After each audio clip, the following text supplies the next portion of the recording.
कहानी के शुरुआत में हमें सियोंग नाम के आदमी को दिखाया जाता है, जहां पर हमें पता चलता है कि सियोंग के बेटी का बर्थडे भी था। इसीलिए सियोंग की मॉम उसे कुछ पैसे देती हैं ताकि वो अपने बेटी को डिनर पर लेकर जा सके। लेकिन इतने पैसे में उसका काम नहीं होने वाला था, इसीलिए वो अपने मॉम का एटीएम कार्ड ही चुरा लेता है और एटीएम में जाकर अपनी मदर की अकाउंट ही खाली कर देता है और उसी पैसों को वो घोड़े की रेस में लगा देता है और इस गेम में वो 4 मिलियन वॉन जीत जाता है। अब क्योंकि सियोंग ने एक कंपनी से काफी सारे पैसे उधार ले रखा था और जब उन्हें पता चलता है कि सियोंग ने काफी सारे पैसे घोड़े के रेस में जीता है तो वो सभी लोग उसके पीछे पड़ जाते हैं और सियोंग को पकड़कर उसे काफी ज्यादा मार भी देते हैं। और जब सियोंग उनके पैसे वापस करने के लिए जैसे ही अपनी जेब को चेक करता है तो उसे पता चलता है कि उसके पॉकेट में तो पैसे हैं ही नहीं, यानी वही पैसे जिसने घोड़े के रेस में काफी सारे पैसे जीते थे। कि तभी उसे याद आता है कि जब वो इन सभी लोगों से बचकर भागते समय वो एक लड़की से टकराकर नीचे गिरा हुआ था, इसीलिए हो सकता है कि जरूर उसी लड़की ने ही उसकी जेब काटी होगी। अब क्योंकि सियोंग के पास पैसे तो नहीं थे, इसीलिए वे उसे 1 महीने का और टाइम देते हैं ताकि वो उनके पैसे वापस कर दे, वरना बहुत बुरा होगा। इसके बाद सियोंग कुछ पैसों का अरेंज करता है और अपनी बेटी को डिनर पर लेकर जाता है। अब सियोंग जल्दी से रेलवे स्टेशन पर आ जाता है, लेकिन उसकी ट्रेन छूट जाती है और जब सियोंग एक जगह पर बैठकर दूसरी ट्रेन की आने का वेट कर रहा था कि तभी उसके पास एक अनजान आदमी आता है।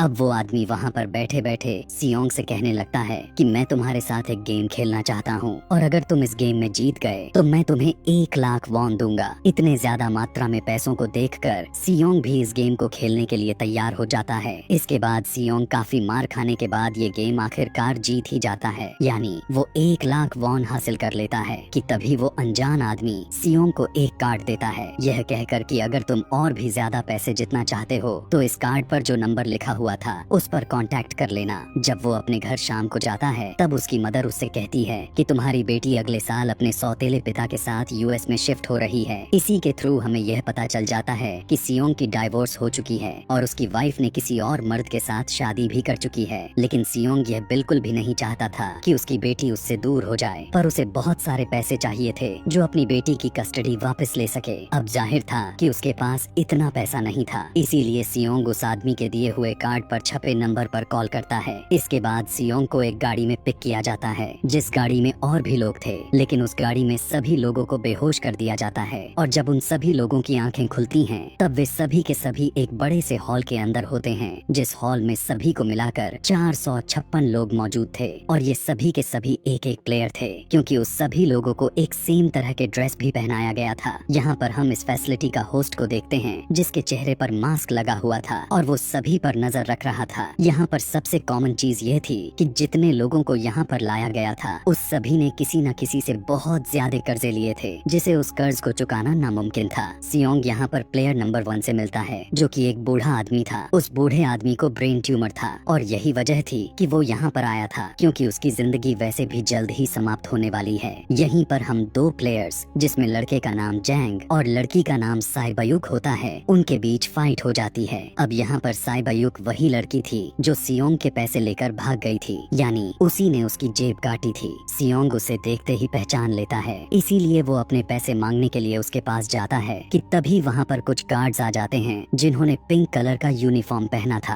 और उनके चेहरे को अच्छी तरह से ढका गया था। गार्ड उन सभी प्लेयर्स को बताते हैं कि आपको यहाँ पर टोटल 6 गेम्स खेलने होंगे और जो भी इस गेम का विनर होगा उसे काफी सारे पैसे दिए जाएंगे। जिसके बाद उन सभी से एक कॉन्ट्रैक्ट पर साइन करवा लिया जाता है और इस कॉन्ट्रैक्ट के 3 भी रूल्स थे, जिसमें पहला यह था कि कोई भी प्लेयर्स अपनी मर्जी से इस गेम को छोड़कर नहीं जा सकता और दूसरा रूल यह था कि जो भी प्लेयर्स इस गेम को खेलने से मना करेगा उसे इस गेम से एलिमिनेट कर दिया जाएगा। और उनके मुताबिक एलिमिनेट का मतलब क्या था वो सब हम आगे जानने वाले हैं। और इस गेम का तीसरा रूल यह था कि अगर मेजॉरिटी इस गेम को खेलना नहीं चाहती तो वे सभी इस गेम को छोड़कर जा सकते हैं और सभी लोगों को गेम के लिए ले जाया जाता है।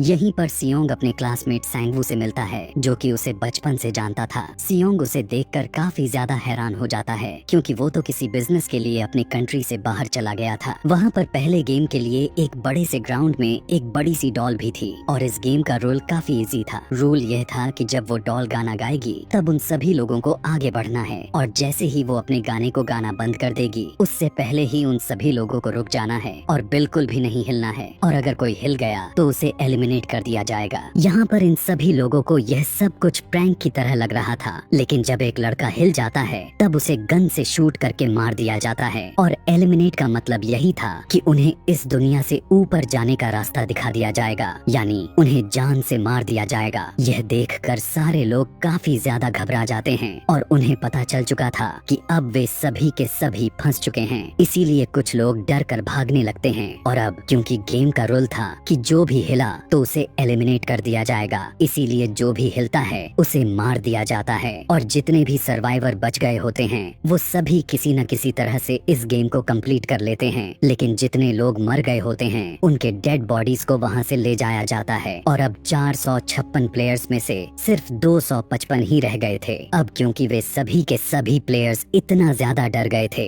कि कोई भी इस गेम को खेलने से इनकार कर देता है। लेकिन जैसा कि रूल्स नंबर 3 यह था कि अगर मेजॉरिटी चाहे तो वो गेम को यहीं पर स्किप कर सकती है, इसीलिए सामने वाला आदमी वोटिंग करवाता है। लेकिन वोटिंग कराने से पहले उन्हें प्राइस मनी को दिखाया जाता है, यानी जो विनर को मिलने वाली है। लेकिन अगर कोई इस गेम को छोड़कर चला जाएगा तो ये सारे पैसे मरे हुए प्लेयर्स के फैमिली को दे दिया जाएगा, और यह price money total 45 billion won होती है। इसके बाद वोटिंग करवाई जाती है, जिसमें मेजॉरिटी इस गेम को खेलना नहीं चाहती थी, तो इसीलिए गेम को यहीं पर स्टॉप कर दिया जाता है। लेकिन अगर आगे फ्यूचर में वो चाहें तो इस गेम में वो फिर से अपना हिस्सा जमा सकते हैं। इसके बाद सभी लोगों को उनके घरों पर छोड़ दिया जाता है। अगले दिन सियोंग पुलिस स्टेशन जाकर यह सारी बात बता देता है, लेकिन पुलिस वाले को सियोंग की बातों पर यकीन नहीं हो रहा था और उसे पागल समझने लगते हैं। सियोंग उसके दिए हुए कार्ड को भी दिखाता है, लेकिन हैरानी कर देने वाली बात यह थी कि उस कार्ड पर जो नंबर था वो गलत था। पुलिस स्टेशन से सियोंग जब अपने घर जाता है तब वहाँ पर उसकी मदर नहीं थी। उधर सियोंग का क्लासमेट सैंगवू अपनी मदर को छुप कर देख रहा था कि तभी वहाँ पर सियोंग भी आ जाता है। सैंगवू उदासी के साथ सियोंग को बताता है कि मैं बहुत बड़े कर्ज में फंसा हुआ हूँ जो 6 मिलियन का है। वो बताता है कि मैंने क्लाइंट्स के पैसे को लेकर स्टॉक मार्जिन में लगा दिए थे, लेकिन बदकिस्मती से वो सारे के सारे पैसे डूब गए कि तभी सियोंग के पास हॉस्पिटल से कॉल आती है। सियोंग की मदर के पैर काफी इंजर्ड था, लेकिन इलाज न होने की वजह से उनकी चोट और भी ज्यादा बढ़ गई थी। इसीलिए डॉक्टर सियोंग को बताते हैं कि तुम्हारी मदर का इलाज तो हो सकता है, लेकिन इसके लिए हमें इनका पैर को काट देना होगा, लेकिन इस ट्रीटमेंट के लिए काफी ज्यादा पैसे चाहिए होते हैं। अब यहाँ पर जाहिर सी बात थी कि सियोंग के पास इतने सारे पैसे तो नहीं थे, यहाँ तक कि उसने तो अपनी मॉम की इंश्योरेंस के पैसे भी घोड़े के रेस में लगा दिया था। इसीलिए बहुत ही शर्मिंदगी के साथ सियोंग पैसे मांगने के लिए अपने वाइफ के पास जाता है, लेकिन उसकी वाइफ उसे पैसे देने से साफ साफ मना कर देती है। फिर उसकी वाइफ अपनी हस्बैंड को बताती है कि सियोंग आया था पैसे मांगने के लिए। बाहर जाते समय उसका हस्बैंड सियोंग को पैसे देने के लिए आता है, साथ में वो उसे यह भी कहता है कि आइंदा मेरे फैमिली से कभी भी मत मिलना, लेकिन उसे मारने लगा। तभी उसकी बेटी वहाँ पर आ जाती है। आगे सियोंग का एक फ्रेंड अपने मैनेजर के पास पैसे मांगने के लिए जाता है, लेकिन उसका बॉस उसे पैसे देने से साफ साफ मना कर देता है, जिसकी वजह से उन दोनों में फाइट हो जाती है। लड़ाई करते समय उसके बॉस का हाथ उसके कंपनी के मशीन में आ जाती है, और इसी का फायदा उठाकर सियोंग उसके पैसे लेकर भाग जाता है। इसके बाद सियोंग अपने वाइफ से कहता है कि प्लीज फ्लाइट से तुरंत घर चली जाओ। वहीं दूसरी तरफ साइब्यूक एक एजेंट से मिलती है, क्योंकि उसने अपनी मदर को नॉर्थ एरिया से साउथ एरिया में लाना था। साइब्यूक वही लड़की थी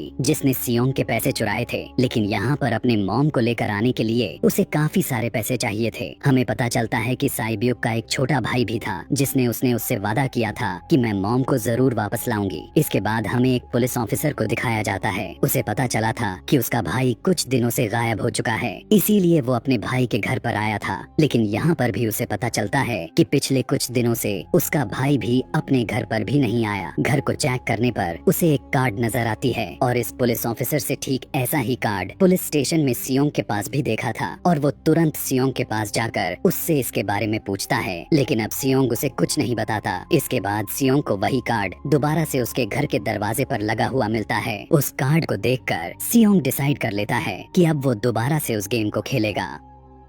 इसीलिए सभी प्लेयर्स को एक बड़े से जहाज के पास ले जाया जाता है। वहाँ पर वो ऑफिसर भी उनकी गाड़ियों का पीछा करते हुए उस शिप तक आ जाता है। वो गार्ड को मारकर उसे पानी में फेंक देता है। इसके बाद सभी प्लेयर्स को एक दूसरे आइलैंड पर लाया जाता है। इन सभी प्लेयर्स को कुछ भी पता नहीं था कि अगला गेम कौन सा खेला जाएगा और उसे कैसे खेला जाएगा। इसके बाद वो सभी अपने एक अलग अलग टीम को बना लेते हैं। रात में हम देखते हैं कि साइब्यूक और उसकी फीमेल फ्रेंड वॉशरूम जाते हैं। वहीं पर साइब्यूक गार्ड से बचते हुए उस जगह को एक्सप्लोर करने लग जाती है कि तभी वो देखती है वहाँ के कुछ गार्ड्स बड़े बड़े बर्तनों में कुछ अजीब तरह का बना रहे हैं। लेकिन यहाँ पर गार्ड को शक हो जाता है तो वो वॉशरूम को चेक करने के लिए आता है। लेकिन तब तक साइब्यूक वापस अपनी जगह पर आ चुकी थी। इसके बाद साइब्यूक अपने फीमेल फ्रेंड को वो सारी बात बता देती है जो अभी अभी उसने देखा था। लेकिन सैंगवू भी उन दोनों की बातें सुन लेता है। इसीलिए वो इस बारे में साइब्यूक से पूछता है, जिस पर साइब्यूक उसे बताती है कि वो बड़े बड़े बर्तनों में कुछ पका रहे थे। आगे की सीन में सभी प्लेयर्स को प्लेग्राउंड में लेकर आया जाता है जहाँ पर उनके सामने 4 शेप नजर आती हैं। उन चारों शेप में से उन्हें किसी एक शेप को चूज करना था। यहाँ पर अब सैंगवू को पता चल जाता है कि गेम क्या है और इसे कैसे खेला जाएगा। सैंगवू सियोंग को बताता है कि सबको अलग अलग शेप को चुनना है। इसके बाद उन सभी लोगों को एक छोटा सा बर्तन दिया जाता है जिसमें की शेप बनी होती है। गेम का रूल यह था कि सबको किसी तरह उस शेप को बचते हुए बाहर निकालना है और अगर बाहर निकालते समय किसी का भी शेप टूट गया तो वो एलिमिनेट हो जाएगा, यानी मारा जाएगा। अब यहाँ पर सैंगवू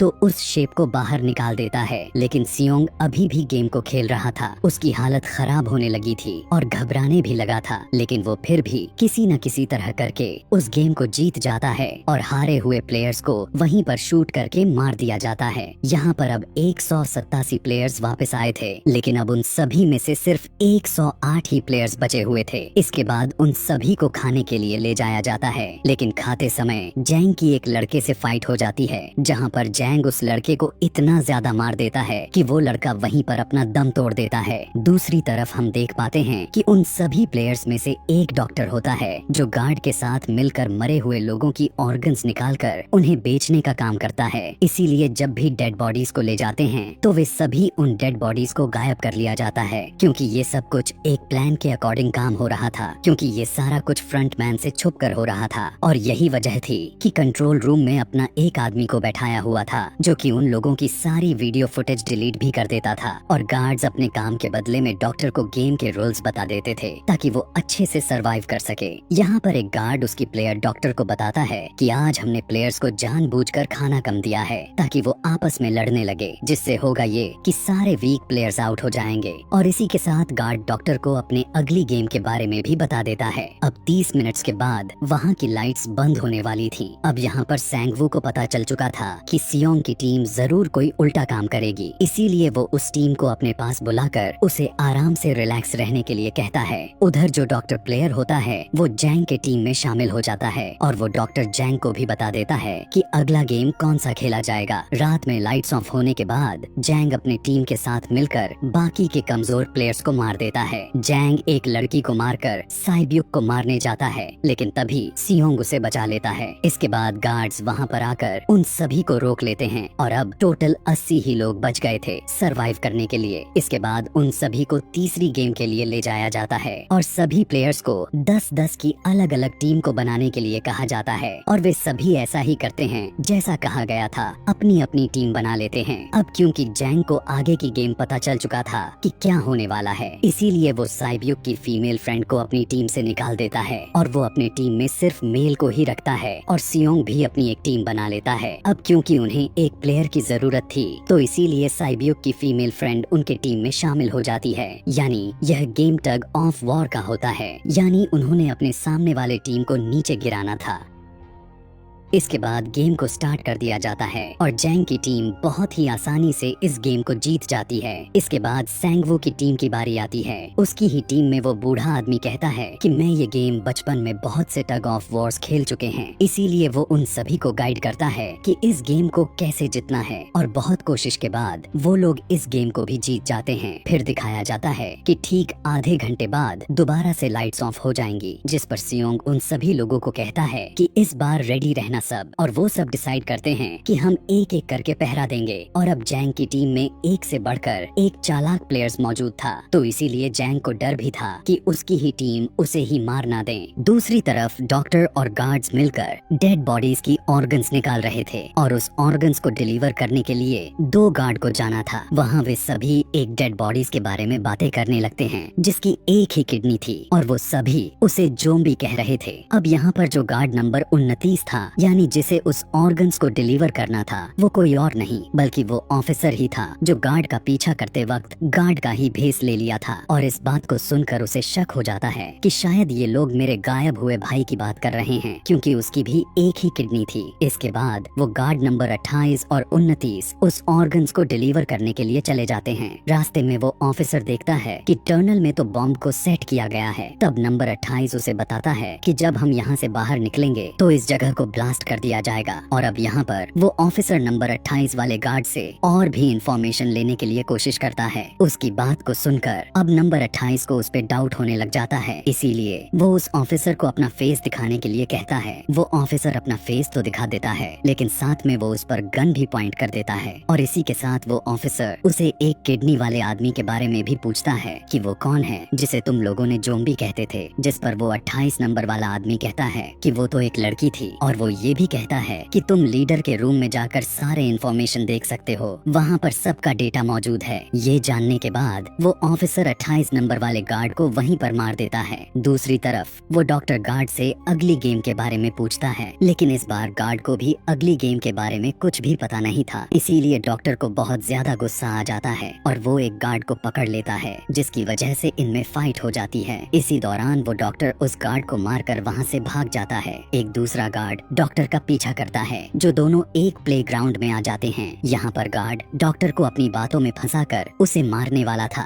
लेकिन तभी लीडर यानी फ्रंटमैन उस गार्ड को मार देता है और बाद में उस डॉक्टर को भी मार देता है। साथ में इन्हें वहाँ पर 28 नंबर वाले गार्ड की डेड बॉडीज भी मिल जाती है, जिससे इन्हें ये तो पता चल चुका था कि यहाँ पर यानी फैसिलिटी में कोई गुस्सा हुआ है। उधर वो ऑफिसर लीडर यानी फ्रंटमैन के रूम तक चल गया था। जब वो उस रूम को चेक करते करते एक ऐसे रूम में चला जाता है जहाँ पर सभी के रिकॉर्ड्स रखे गए थे। और जब वो ऑफिसर जब सब कुछ चेक कर रहा था, तभी उसे सभी विनर्स की एक लिस्ट मिलती है, जिसमें उसके भाई का भी नाम था, यानी वो भी कभी इस गेम को जीता हुआ था। उधर सभी प्लेयर्स को चौथे गेम खेलने के लिए लेकर जाया जाता है। उसी समय उन सभी लोगों को अपनी अपनी एक पार्टनर चुनने के लिए कहा जाता है और वो सभी प्लेयर्स उनकी बातों को मानकर अपना अपना पार्टनर चुन लेते हैं। साइबियुक की फीमेल फ्रेंड भी अपना पार्टनर ढूंढने की कोशिश करती है, लेकिन कोई भी उसका पार्टनर बनने को तैयार ही नहीं था। अब अगले गेम को खेलने के लिए सभी प्लेयर्स को 10-10 कंचे यानी मार्बल्स दिए जाते हैं। दरअसल इस गेम का रूल यह था कि एक प्लेयर को अपने सामने वाले प्लेयर से सारे मार्बल्स को जीतने थे बगैर कोई जोर जबरदस्ती के, और जो दूसरा प्लेयर्स होगा यानी जिसके पास एक भी कंचे नहीं होंगे तो उन्हें एलिमिनेट यानी मार दिया जाएगा। यहाँ पर सैंगवू और जियोंग का फ्रेंड ऑन्ड और इवन का गेम खेलते हैं, जिसमें उन्हें गेस करना था कि सामने वाले के हाथ में कितने मार्बल्स हैं। अब यहाँ पर जियोंग का फ्रेंड सैंगवू का सारे कंचे को जीत लिया था और अब सैंगवू के पास एक ही मार्बल्स बचे हुए थे। अब क्योंकि उसे पूरी तरह से पता चल चुका था कि अब वो बचने वाला नहीं है, इसीलिए वो सियोंग की फ्रेंड को अपनी बातों में फंसाकर उसे यह यकीन दिलाता है कि हम में से किसी ने भी हार गया तो हारे हुए लोगों का मैच दोबारा से करवाया जाएगा। और अब यहाँ पर सैंगवू धोखे से सियोंग के दोस्त के सारे मार्बल्स चेंज कर देता है। इसके बाद सैंगवू मार्बल्स लेकर गार्ड को दे देता है और वहाँ से चला जाता है। और जब सियोंग का दोस्त जब अपना मार्बल्स यानी कंचे को चेक करता है, तब वहाँ पर पत्थर होते हैं। उधर प्लेयर नंबर 1 यानी उस बूढ़े आदमी की हालत खराब हो रही थी, इसीलिए वो बस इधर उधर घूम रहा था, लेकिन सियोंग किसी तरह उसे खेलने के लिए मना लेता है। यहाँ पर वो दोनों यानी सियोंग और वो बूढ़ा आदमी भी ऑन्ड और इवन ही गेम खेलते हैं। इनमें से वो बूढ़ा आदमी सियोंग के सारे कंचे को जीत जाता है, लेकिन लास्ट राउंड में वो बूढ़ा आदमी भूल जाता है कि उसने क्या चूज किया था, यानी उसकी याददाश्त गायब हो चुकी थी। तो इसीलिए इस मौके का फायदा उठाते हुए सियोंग उसे अपने बातों में फंसाकर उसके सारे कंचे को ले लेता है। लेकिन यहाँ पर तख्त ही पलट जाता है, क्योंकि वो बूढ़ा आदमी काफी होशियार था। उसने एक मार्बल अपने पास ही रखा हुआ था और वो दोबारा से इधर उधर घूमना शुरू कर देता है। अब यहाँ पर सियोंग उसे काफी मनाने लगता है, प्लीज मुझसे गेम खेलो, तब यहाँ पर वो बूढ़ा आदमी कहता है कि मुझे पता है कि तुमने सारे मार्बल्स मुझसे धोखे से लिए हैं। वो सियोंग से कहता है कि मुझे सब पता था, बस मैं याददाश्त गायब होने का नाटक कर रहा था। इस बात को सुनते ही सियोंग को उस पर तरस आ जाता है और वो उसे ही सारे मार्बल्स दे देता है। दूसरी तरफ साइब्यूक और उसकी फीमेल फ्रेंड भी इस गेम को खेल रही होती हैं। उनकी गेम यह थी कि जो भी अपने कंचे को दीवार के ज्यादा करीब फेंकेगा वही इस गेम को जीतेगा। पहले तो साइब्यूक अपने कंचे को फेंक देती है, लेकिन जब उसकी फ्रेंड की बारी आती है तब वो रुक जाती है। लेकिन जब साइब्यूक उसे ऐसा करते हुए देखती है तब वो उसे दोबारा से फेंकने के लिए कहती है, जिसे सुनकर वो उससे कहती है कि नहीं साइब्यूक, मैं तो बिल्कुल अकेली हूँ, मेरे पीछे कोई नहीं है, लेकिन अगर तुम्हें कुछ हो गया तो तुम्हारी मॉम का और तुम्हारे भाई का क्या होगा। और इसलिए साइब्यूक के फ्रेंड को वहीं पर मार दिया जाता है। इसके बाद उन सब की डेड बॉडीज को वहाँ ले जाया जाता है और सभी बचे हुए प्लेयर्स वापस से उसी पैसे वाले रूम में आ जाते हैं। यहाँ पर जैंग देखता है कि उसकी टीम वाली लड़की तो अभी भी जिंदा है, क्योंकि उसने भी इस गेम को काफी अच्छे से खेल कर जीत लिया था। अब यहाँ पर हमें ये भी पता चलता है कि साइब्यूक की ये वाली फ्रेंड जैंग की भी फ्रेंड थी, लेकिन अब उन दोनों के बीच किसी बात को लेकर क्लेश चल रहा था, तो इसीलिए जैंग की ये फ्रेंड उसे चिढ़ाने लगती है। इसके बाद फ्रंटमैन को एक डेड बॉडीज के पास उस ऑफिसर का आईडी कार्ड मिल जाता है कि तभी फ्रंटमैन को पता चलता है कि उसके सारे वीआईपी आ चुके हैं। इसीलिए फ्रंटमैन उन्हें लेने के लिए चला जाता है। फिर सारे वीआईपीज को उनके रूम में लाया जाता है। आगे फ्रंटमैन वीआईपी के आने के बारे में एक और आदमी को जाकर बताता है, और यही आदमी इस गेम का हेड था जो इस पूरे खूनी खेल को रचा था। और आखिर ये कौन होता है आगे हम जानने वाले हैं। अगले दिन उन सभी प्लेयर्स को 5वीं गेम के लिए लाया जाता है। सभी प्लेयर्स देखते हैं कि एक डमी में 1 से लेकर 16 तक नंबर पड़े होते हैं और वो सभी प्लेयर्स जल्दी जल्दी से अपना अपना नंबर्स ले लेते हैं। इस नंबर का मतलब यह था जो प्लेयर्स गेम को खेल रहा होगा उसके बाद ही उसकी बारी आएगी। अब यहाँ पर पहला और आखिरी नंबर रह जाता है, यानी 1 और 16। इसीलिए सियोंग कंफ्यूज हो जाता है कि आखिर वो किसे ले, 1 को या 16 को। अगर उसने पहला नंबर को चूज किया तो फंसेगा यानी मरेगा, और 16वां भी लिया तो क्या पता उसकी बारी ही ना आए और गार्ड्स उसे मार देंगे। कि तभी वहाँ पर एक आदमी आकर सियोंग से कहता है कि मुझे पहला नंबर चाहिए, क्योंकि मैं अपनी जिंदगी में कभी भी अपने फर्स्ट नंबर पर नहीं आया। इसके बाद उन्हें गेम के अंदर लाया जाता है। इस बार इस गेम का रूल यह था कि दिए हुए टाइम में उन सभी को एक एक करके एक ब्रिज से दूसरे ब्रिज तक जाना है, लेकिन उनके बीच में 2 तरह के ग्लास लगे हुए थे। एक होता है आर्म ग्लास, जो कि दूसरा टेम्पर्ड ग्लास था। आर्म ग्लास पर पैर रखते ही वो ग्लास टूट जाएगा और जाने वाला प्लेयर नीचे गिरकर मारा जाएगा। इसके बाद गेम को स्टार्ट कर दिया जाता है और वो सभी एक एक करके मरना स्टार्ट हो जाते हैं। कुछ समय के बाद एक समय ऐसा आता है जब जैंग सबके सामने होता है और वो आगे ही नहीं बढ़ रहा था। अब उनके पास एक ही रास्ता था, या तो आगे बढ़े या फिर सारे के सारे यहीं पर मारे जाए। कि तभी जैंग के सामने उसकी वही फ्रेंड आ जाती है जो उसे चिढ़ा रही थी, और वो जैंग को कहती है कि मैंने कहा था ना कि जिस दिन तुमने मुझे धोखा दिया तो मैं तुम्हें मार दूंगी। इसके बाद वो जैंग को पकड़कर उसे लेकर सीधा नीचे कूद जाती है, जिसकी वजह से उन दोनों की वहीं पर मौत हो जाती है। अब वहाँ पर एक आदमी था जो एक ग्लास कंपनी में काम करता था और उसे पता था कि टेम्पर्ड ग्लास कौन सा है, लेकिन जब फ्रंटमैन को इस बात की भनक लग जाती है तो वो वहाँ की लाइट्स को बंद करवा देता है ताकि वो ग्लास को पहचान ही ना सके। अब लास्ट में एक ही स्टेप बचा हुआ था और उनके पास टाइम भी नहीं था, इसीलिए सैंगवू उस आदमी को धक्का देकर उसकी जान ले लेता है। जिसके बाद सैंगवू, सियोंग और साइब्यूक इस ब्रिज को पार कर लेते हैं, लेकिन ग्लास टूटने की वजह से उन्हें काफी चोट लग जाती है। ज्यादा चोट साइब्यूक को लगा था। उधर वो ऑफिसर एक सर्वेंट को मारकर उसकी जगह ले लिया था, लेकिन तभी एक वीआईपी को उस ऑफिसर पर शक होने लगता है और वो उसे कहता है कि अपना मास्क हटाओ। ऑफिसर मास्क हटाने के लिए तो मान जाता है, लेकिन वो कहता है कि मैं अंदर जाकर मास्क रिमूव करूंगा। इसके बाद वो ऑफिसर उस वीआईपी को लेकर अंदर चला जाता है। अंदर जाकर वो ऑफिसर उस वीआईपी को बेहोश कर देता है, लेकिन इस बारे में फ्रंटमैन को पता चल जाता है। इसीलिए फ्रंटमैन उसके पीछे जाता है और वो उस ऑफिसर को देख लेता है, और जब ऑफिसर को पता चल जाता है तो वो वहाँ से भागकर एक दूसरे आइलैंड पर आ जाता है। फ्रंटमैन भी उसका पीछा करते हुए वहाँ पर आ जाता है। यहाँ पर आते ही वो ऑफिसर अपने सीनियर को कॉल करने के लिए कोशिश करता है, लेकिन उसकी कॉल कट हो जाती है। फिर वो ऑफिसर उन्हें सारे सबूत भेजता है, लेकिन वहाँ पर नेटवर्क इशू था। इसके बाद फ्रंटमैन ऑफिसर को पकड़ लेता है और उसे अपने साथ चलने के लिए कहता है, लेकिन ऑफिसर उस फ्रंटमैन पर गोली चला देता है। इसके बाद फ्रंटमैन अपना मास्क उतार देता है, जिसके बाद ऑफिसर को पता चलता है कि ये कोई और नहीं बल्कि वो तो उसका भाई ही है, जो कुछ दिन पहले गायब हो चुका था और जिसे वो ढूंढते हुए यहाँ पर आया था। इसके बाद ऑफिसर का भाई यानी कि फ्रंटमैन उसे शूट कर देता है और वो जाकर सीधा नीचे समुंदर में गिरता है। दूसरी तरफ ग्लास लगने की वजह से साइबयुक काफी इंजर्ड हो चुकी थी और उसका बहुत ज्यादा ही ब्लीडिंग हो रहा था। इसके बाद तीनों सर्वाइवर्स को डिनर के लिए लाया जाता है और उनके पास एक एक चाकू भी रख दिया जाता है, मतलब आज रात उन तीनों में से कोई भी एक दूसरे को मार देगा। कि तभी सियोंग देखता है कि साइबयुक की हालत काफी खराब हो चुकी है, इसीलिए वो साइबयुक को कहता है कि परेशान मत हो, हम दोनों साथ में हैं और इस गेम में हम दोनों ने मिलकर सैंगवू को हरा देंगे। इसके बाद हम दोनों यहाँ से बाहर जाकर पैसे को आधा आधा बांट लेंगे। साइबयुक सियोंग से कहने लगती है कि मेरा एक छोटा भाई है जो मैं उसे ऑर्फनेज में छोड़कर आई हूँ, और अगर हम दोनों में कोई भी इस गेम से बाहर जाएगा तो हम दोनों को एक दूसरे फैमिली का ख्याल रखना होगा। अब साइबयुक की हालत काफी खराब हो चुकी थी और उसे डॉक्टर की जरूरत थी, इसीलिए सियोंग कोई मदद लाने के लिए जाता है, लेकिन जब तक वो उसके पास आता है तब तक सैंगवू साइबयुक को खत्म कर चुका था। फिर अगले दिन उन दोनों को लास्ट गेम के लिए ले जाया जाता है। गेम का रूल इस बार काफी सिंपल था कि मरो या मारो का हिसाब किताब था और इसी गेम का नाम होता है स्क्विड गेम।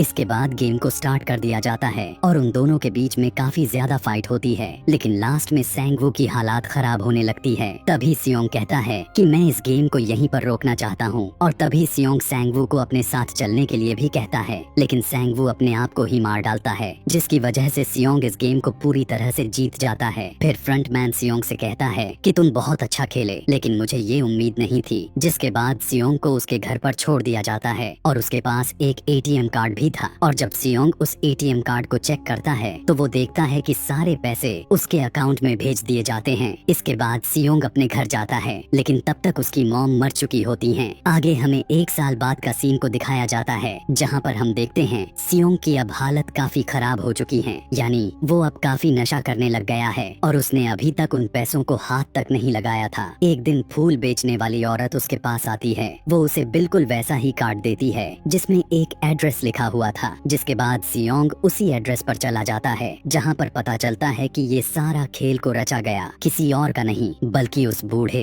यानी प्लेयर नंबर 1 का था, और वो अभी भी जिंदा है। यहाँ पर वो बूढ़ा आदमी सियोंग को बताता है कि मैं अपनी लाइफ से बोर हो चुका था और ये सारे गेम को मैंने अपने क्लाइंट के साथ मिलकर बनाई ताकि मैं लोगों को मरता हुआ देखकर एंजॉय कर सकूं, लेकिन हमने किसी को भी मजबूर नहीं किया था ऐसा करने के लिए, और मैंने उस गेम में पार्टिसिपेट किया क्योंकि गेम को देखने में नहीं बल्कि उसे खेलने में मजा आता है। वो कहता है जो पैसे तुम्हारे पास हैं वो सब मेरे ही हैं, और ये कहते ही उस बूढ़े आदमी की मौत हो जाती है। इसके बाद सियोंग साइबयुक के छोटे भाई के पास जाता है और उसे वो लेकर जाता है सैंगवू के मदर के पास, जो कि उसकी देखभाल कर सके, और वो सैंगवू की मॉम से कहता है कि प्लीज इस बच्चे का ख्याल रखना। साथ में वो उसे एक बैग भी देता है जिसमें बहुत सारे पैसे होते हैं। इसके बाद सियोंग स्टेशन पर जाता है कि तभी उसे वहाँ पर वही आदमी दिखाई देता है जिसे वो सियोंग से पहली बार मिला था। यहाँ पर सियोंग उसका पीछा भी करता है, लेकिन तब तक वो भाग चुका था। फिर सियोंग उस कार्ड वाले नंबर पर कॉल करता है और वो पूछता है कि तुम लोग कौन हो और लोगों के साथ ऐसा क्यों कर रहे हो, आखिर लोगों के जिंदगी से क्यों खेल रहे हो। लेकिन उधर से जवाब यह था कि अगर तुम्हें जिंदा बचना है तो प्लेन में चढ़ जाओ, और इसी के साथ यहीं पर यह कहानी खत्म हो जाती है।